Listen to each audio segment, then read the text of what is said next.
Psoriasis एक पुरानी त्वचा की बीमारी है जो लाखों लोगों को प्रभावित करती है। यह हमारे शरीर के इम्यून सिस्टम में गड़बड़ी की वजह से होता है, जिससे त्वचा की कोशिकाएं बहुत तेजी से बढ़ती हैं। आमतौर पर हमारी त्वचा की कोशिकाएं 1 महीने में बदलती हैं, लेकिन सोरायसिस में यह प्रक्रिया कुछ ही दिनों में हो जाती है। इस तेजी से कोशिकाओं के बढ़ने के कारण त्वचा पर लाल, पपड़ीदार और खुजली वाले निशान बन जाते हैं, जो बहुत असुविधाजनक हो सकते हैं। यह बीमारी छूने से नहीं फैलती है और किसी भी उम्र में हो सकती है, लेकिन अक्सर यह 15 से 35 साल की उम्र के बीच शुरू होती है। सोरायसिस के मरीजों को अक्सर खुजली, जलन और दर्द होता है, जो उनकी दैनिक जीवन की गतिविधियों को प्रभावित कर सकता है। इसका कोई पक्का इलाज नहीं है, लेकिन इसके लक्षणों को कम करने के लिए कई उपचार हैं, जैसे कि टॉपिकल ट्रीटमेंट्स, लाइट थेरेपी और ओरल मेडिकेशंस। सोरायसिस के मरीजों को अपनी त्वचा की देखभाल के लिए नियमित रूप से डॉक्टर से परामर्श करना चाहिए और प्रिस्क्राइब ट्रीटमेंट्स का पालन करना चाहिए। इसके अलावा इसका असर हमारे मन पर भी पड़ता है, जिससे शर्मिंदगी, दुख और चिंता हो सकती है। यह मानसिक स्वास्थ्य पर भी गहरा प्रभाव डाल सकता है। इसलिए सोरायसिस के मरीजों को न केवल शारीरिक बल्कि मानसिक स्वास्थ्य का भी ध्यान रखना चाहिए। सोरायसिस के मरीजों को अक्सर खुजली, जलन और दर्द होता है, जो उनकी दैनिक जीवन की गतिविधियों को प्रभावित कर सकता है। इसके अलावा इसका असर हमारे मन पर भी पड़ता है, जिससे शर्मिंदगी, दुख और चिंता हो सकती है।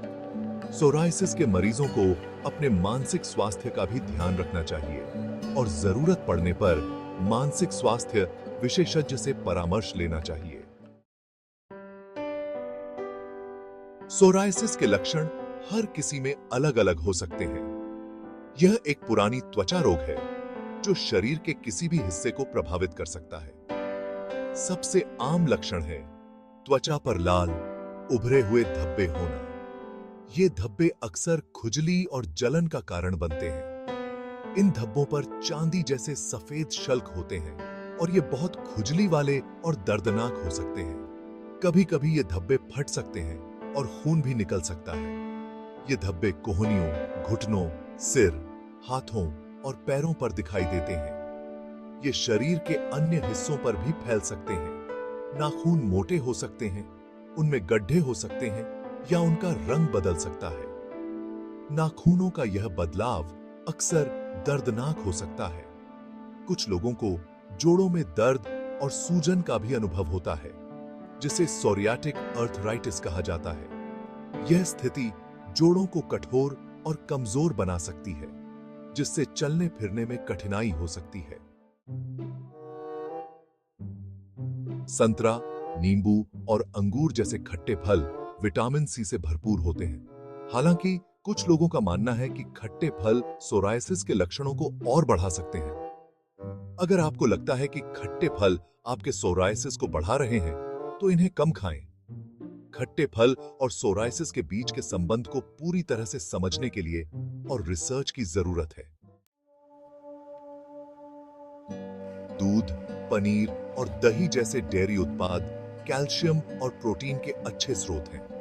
हालांकि कुछ शोध बताते हैं कि डेयरी उत्पाद सोरायसिस के लक्षणों को बढ़ा सकते हैं। कैसिन नामक प्रोटीन सूजन को बढ़ा सकता है। अगर आपको लगता है कि डेयरी उत्पाद आपके सोरायसिस को बढ़ा रहे हैं, तो इन्हें कम खाएं। सोया दूध, बादाम दूध या नारियल दूध जैसे विकल्प आजमाएं। खट्टे फल और डेयरी उत्पादों के सेवन और सोरायसिस के बीच संबंध को समझने के लिए और रिसर्च की जरूरत है।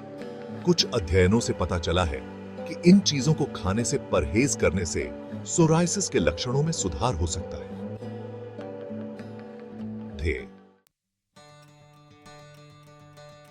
यहां कुछ खान-पान से जुड़े सुझाव दिए गए हैं जो सोरायसिस के लक्षणों को कम करने में मदद कर सकते हैं। एक अच्छा और संतुलित आहार लें, जिसमें ताजे फल, सब्जियां, साबुत अनाज और प्रोटीन शामिल हों। ओमेगा 3 फैटी एसिड से भरपूर खाद्य पदार्थ खाएं, जैसे मछली, अलसी के बीज और प्रोबायोटिक्स जैसे दही और कोम्बुचा। और ऐसे खाद्य पदार्थों से बचें जो आपके लक्षणों को बढ़ाते हैं, जैसे प्रोसेस्ड फूड्स, शुगर और अधिक नमक। अपने खाने या जीवन शैली में कोई भी बड़ा बदलाव करने से पहले अपने डॉक्टर या आहार विशेषज्ञ से बात करें, ताकि आप सही दिशा में कदम उठा सकें और अपने स्वास्थ्य को बेहतर बना सकें।